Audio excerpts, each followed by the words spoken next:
सम्मान के साथ आमंत्रित करती हूँ। माननीय श्री न्यायमूर्ति विवेक लूसिया से निवेदन है कि वे अपने उद्बोधन से हम सभी का मार्गदर्शन करें।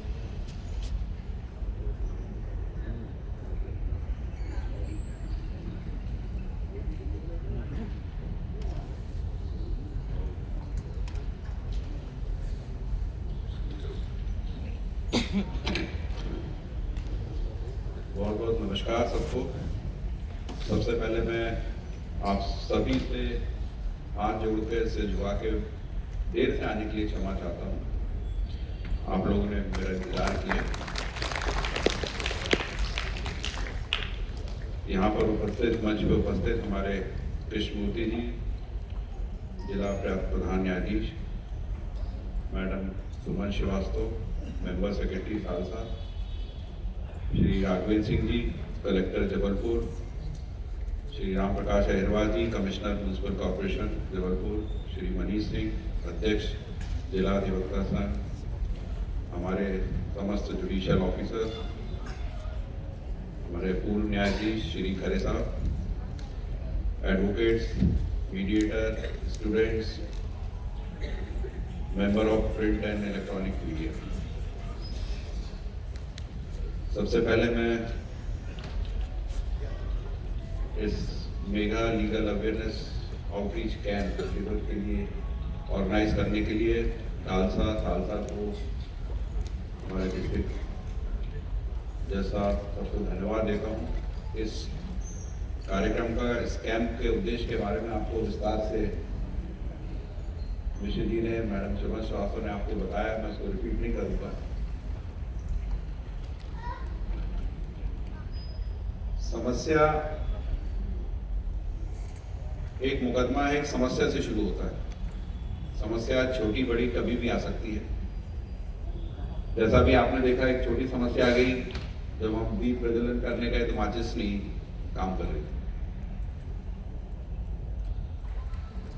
एक समस्या आ गई, लेकिन उसका समाधान भी निकला।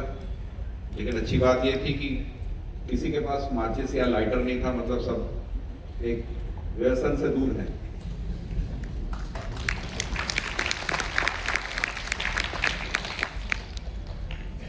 अभी कलेक्टर साहब ने बताया कि गवर्नमेंट की 635 स्कीम्स हैं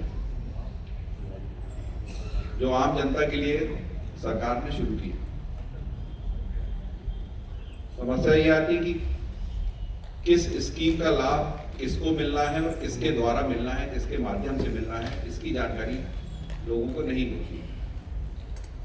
कभी लोगों को ये पता होता है कि ये विभाग है, लेकिन विभाग में समस्या, स्कीम्स कौन सी है ये नहीं पता होता। किस अधिकारी से मिलना है ये पता नहीं होता। कभी पता है ये स्कीम है, लेकिन इसके लिए किस विभाग में जाना है ये पता नहीं होता है। तो इसलिए ये कैंप लगाया गया है कि इसमें सारे विभाग को एक साथ हम एक मंच के नीचे लाएं, एक प्लेटफॉर्म पे लाएं। एक किसी समस्या को लेके या किसी स्कीम का फायदा लेने किसी विभाग में जाते हैं, वहां पता लगता है कि आपके पास पूरे दस्तावेज नहीं। उस दस्तावेज के लिए आपको दूसरे विभाग में जाना पड़ेगा। तो इसमें दो विभागों का काम सम्मिलित हो जाता है। तो हमारे जो हर विभाग के अधिकारी आए हैं, उनसे हमारा निवेदन है कि जब कोई आपके पास आता है किसी स्कीम का फायदा लेने या किसी समस्या को लेने, तो उसका सही मार्गदर्शन करें, उसको सही विभाग में भेजें। नॉर्मली जो ये स्कीम्स का लाभ लेना चाहते हैं वो उतने पढ़े लिखे नहीं होते हैं, वो कानून की जानकारी नहीं होती, और जब उसका लाभ नहीं मिलता तो फिर वो कोर्ट आते हैं। जैसे एक समस्या आपने अहिरवार जी ने बताई कि डोमेस्टिक कनेक्शन था वाटर का, वो कमर्शियल में चार्ज होता है काफ़ी बड़ा अमाउंट। ये तो बड़ा केस था, किसी भी वकील के पास जाते हैं वो तुरंत हाई कोर्ट में आता है एक पिटीशन लगा के, फिर उसमें नोटिस जाता, फिर नगर निगम आता है एक वकील लेके, और नॉर्मल ये रहता है कि केस लगा तो उसका विरोध करना, उसको लड़ा जाता है। यहाँ सालों चलता, उसकी अपील होती है, सुप्रीम कोर्ट जाता है, क्योंकि कोई अधिकारी जिम्मेदारी नहीं लेना चाहता कि वो अपनी तरफ से कहते हैं हाँ इसमें नगर निगम की गलती थी, हमसे गलती हो गई, एप्लीकेशन कुछ और पर्पज की आई थी। क्योंकि वो जिम्मेदारी लेगा तो नगर निगम का रेवेन्यू कम दिखाना पड़ेगा कि 22 लाख कम कर दिए। उसलिए इससे बेहतर है कोर्ट में लड़ो, कोर्ट जो फैसला दे दे वो हम मान लेंगे। तो इसके लिए परेशानी पक्षकार को हुई, कोर्ट को हुई, नगर निगम को हुई, सबका पैसा खर्च हुआ। लेकिन आपने बताया कि इसमें थोड़ा सा मध्यस्थता का उपयोग किया गया, अधिकारियों ने भी रियलाइज किया। तो एक जो केस एक रिट पिटीशन हाईकोर्ट में आ सकती थी वो आसानी से खत्म हो गया, किसी का कोई परेशानी नहीं। तो एक अच्छा एग्जाम्पल है, इसको हर विभाग को फॉलो करना चाहिए कि कोई भी अगर कोर्ट कोई खुशी से नहीं आता, अपनी जब कोई समस्या होती तभी आता है, उसकी समस्याओं को समझे और कोशिश करें कि इसका निराकरण वहीं पर हो जाए। कम्युनिटी मीडिएशन के बारे में मैडम ने आपको बताया, बस सही है, मैंने इंदौर में इसका सफल प्रयोग किया है। वहां पर हमने 122 कम्युनिटी मीडिएटर्स तैयार किए हैं जो 27 विभिन्न धर्मों को बिलोंग करते हैं। हर धर्म से, हर जाति से 4-4 लोग लिए थे। सबसे पहले उन्होंने अपने ही समाज में जो उनके जो भवन होते हैं समाज के, उसी में केंद्र खोले और अपने ही समाज के लोगों को उसका लाभ पहुंचाना शुरू किया। फिर मैं एक कार्यक्रम में कलेक्ट्रेट गया हुआ था, तो वहाँ आशीष सिंह साहब से बात हुई, तो मैंने कहा आपके यहाँ जन समस्याएं बहुत आती हैं, बोले यहाँ तक बहुत आती हैं, सैकड़ों की तादाद में आती हैं और उनको निपटारा करना थोड़ा सा मुश्किल होता है क्योंकि हमारे अधिकारी उतने सक्षम नहीं होते। तो हमने कहा हमारे पास मीडिएटर की टीम है, आप अगर हमको स्थान देंगे तो वो जरूर अपनी सेवाएं आपको देंगे आगे। उनको विचार पसंद आया और उन्होंने तुरंत एक वहाँ जो हॉल और 2-3 कमरे थे हमको अलॉट किए। पहले हफ्ते से हमने कार्यक्रम शुरू किया, वहाँ अपने 4-4 मीडिएटर रोज भेजे। पहले इसमें कुछ 22-23 समस्या आई थी, 11 समझौते से सुलझी। वो मॉड्यूल आज तक चल रहा है, आज करीब 3 साल हो रहे हैं उसको, और 6000 से ज़्यादा, जब मैं इंदौर से आया था 6000 से ज़्यादा समस्याओं का निराकरण हुआ जो आगे जाके एक बड़ा केस का रूप ले सकते हैं।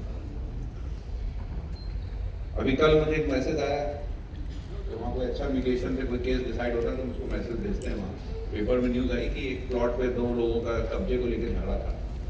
एक पक्ष पुलिस कमिश्नर के ऑफिस में गया, उन्होंने उसको मीडिएशन में भेजा और दूसरे पक्ष को बुलाया गया और 1-2 घंटे की मेहनत के बाद हमारे मीडिएटर थे वहाँ पर, उन्होंने उसका सेटलमेंट बनाया। पेपर में काफ़ी बड़ी न्यूज़ आई। अब ये ऐसा मामला है, बड़ा कॉमन सा डिस्प्यूट है जो वहाँ हर कॉलोनी में होता है, हर जगह होता है। तो इसमें पहले FIR रजिस्टर होती है, फिर बेल फाइल होती है, बेल का ऑब्जेक्शन होता है, फिर बेल का कैंसिलेशन भी लगता है, फिर एक सिविल सूट फाइल होता है और वो आगे अपील और सुप्रीम कोर्ट तक जाता है। तो आप देखिए, एक समझौता मध्यस्थता के माध्यम से 2 केसेस जो सालों चल सकते थे 2 लोगों के बीच में, वो कुछ घंटों के प्रयास से खत्म। यही प्रयास मैं जबलपुर में करना चाह रहा हूँ, तो उसके लिए मैंने कमिश्नर साहब अहिरवार साहब से रिक्वेस्ट की कि नगर निगम में जो आपके सामुदायिक केंद्र है उसमें हमको एक कमरा दीजिए बैठने के लिए। तो वहाँ हर मोहल्ले की जो समस्याएं रहती हैं, जो वहाँ पार्षद के पास जाती हैं, इनके पास आती हैं, तो वहाँ के हर मोहल्ले के जो 4 लोग समाज से जुड़े हुए लोग हैं, समझदार लोग हैं, पढ़े लिखे लोग हैं, वो मीडिएशन की ट्रेनिंग लें, तो उन समस्याओं का समाधान करें। लोगों के आपसी झगड़े हैं, पड़ोसियों के झगड़े हैं, परिवार के झगड़े को निपटा। तो आपको भी ये आइडिया पसंद आया, इन्होंने बड़ी मेहनत करके हर मोहल्ले से, हर वार्ड से लोगों को सिलेक्ट किया, हमने उनको 20 घंटे की ट्रेनिंग दी, वो कम्युनिटी मीडिएटर बनाया। आपने 1-2 सामुदायिक केंद्रों में स्थापना भी कर ली, जिसका हम लोग शीघ्र ही शुभारंभ करने वाले हैं। तो ये शहर को उसकी सेवाएं मिलेंगी। राघवेंद्र सिंह साहब से भी मैंने रिक्वेस्ट की कि आप अपने कलेक्ट्रेट में भी एक ऐसा हमको जगह दे, तो हमारे मीडिएटर वहाँ भी जाके अपनी सेवाएं देंगे। कहने का उद्देश्य ये है कि ये एक ऐसा प्रयास है स्वस्थ समाज बनाने का, स्वस्थ देश बनाने का। मैं हमेशा कहता हूँ, हर एक व्यक्ति अपने परिवार में अपने बच्चों को अच्छी एजुकेशन देता है, अच्छा परिवार देता है, अच्छा बैंक बैलेंस देता है, अच्छा बिजनेस देता है, अच्छी नौकरी लगता है। उसका एक उद्देश्य है कि अपने बच्चों को एक स्वस्थ समाज भी दे, एक विवाद रहित समाज भी दे, जिसमें वो रहें, इसमें आगे बढ़े। तो ये भी एक हमारा मॉरल, हमारे पर रिस्पॉन्सिबिलिटी है कि हम एक ऐसा समाज बनाएं जो स्वस्थ हो, जिसमें विवाद ना हो, जिसमें हमारे बच्चे पढ़ें, बढ़े आगे। आप उनको तो एक सीमित कर देंगे अपने परिवार में एक अच्छा सब देके, लेकिन जब वो समाज में बाहर जाएंगे तो उनको कई विवादों का सामना करना पड़ता है।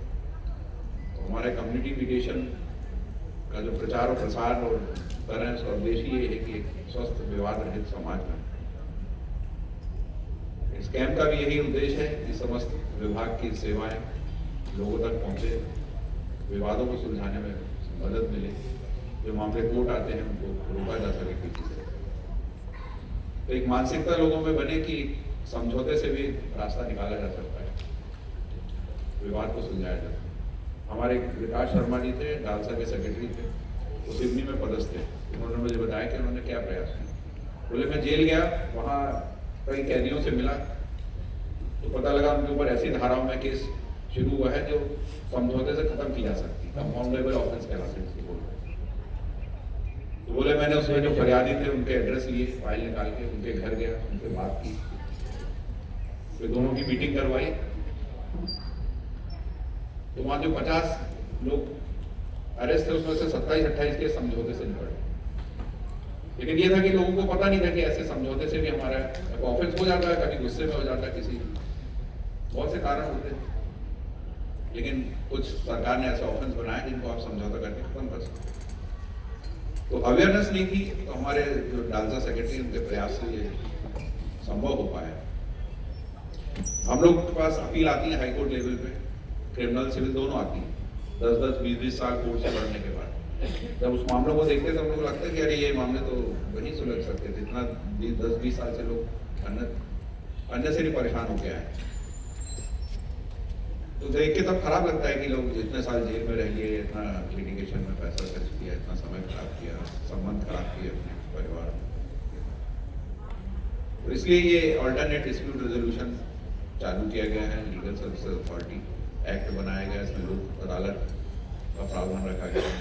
लोक अदालत में सबको लाभ मिलता है, टैक्स माफ होते हैं, कोर्ट फीस वापस होती है, साल में 4 लोक अदालत होती हैं पूरे नेशनल लेवल पे, इससे बहुत लोगों को लाभ मिलता है। सबसे ज़्यादा लाभ मिलता है हमारे जो मोटर एक्सीडेंट में जो क्लेमेंट रहते हैं, उनके जो सेटलमेंट होते हैं, उसमें इंश्योरेंस कंपनी लड़ने के बजाय पैसा देने तैयार हो जाती है।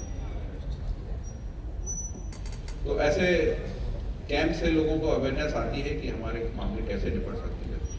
आज आप लोग आए, सब कार्यक्रम को सफल बनाया, इसके लिए बहुत बहुत धन्यवाद। सभी का बहुत बहुत